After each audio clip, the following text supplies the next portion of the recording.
اور اگر ہم کوئی عذاب جس کا ان لوگوں سے وعدہ کرتے ہیں تمہیں دکھائیں،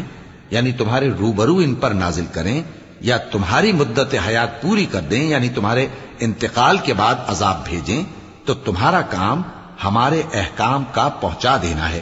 اور ہمارا کام حساب لینا ہے۔ کیا انہوں نے نہیں دیکھا کہ ہم زمین کو اس کے کناروں سے گھٹاتے چلے آ رہے ہیں،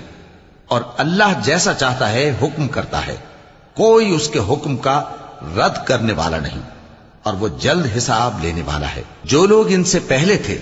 وہ بھی بہتیری تدبیریں کرتے رہے ہیں، سو تدبیر تو سب اللہ ہی کی ہوتی ہے۔ ہر شخص جو کچھ کر رہا ہے اللہ اسے جانتا ہے، اور کافر جلد معلوم کر لیں گے کہ آخرت میں اچھا انجام کس کے لیے ہوتا ہے۔ اور کافر لوگ کہتے ہیں کہ تم پیغمبر نہیں ہو، کہہ دو کہ میرے اور تمہارے درمیان اللہ اور وہ شخص جس کے پاس کتاب آسمانی کا علم ہے بطور گواہ کافی ہے۔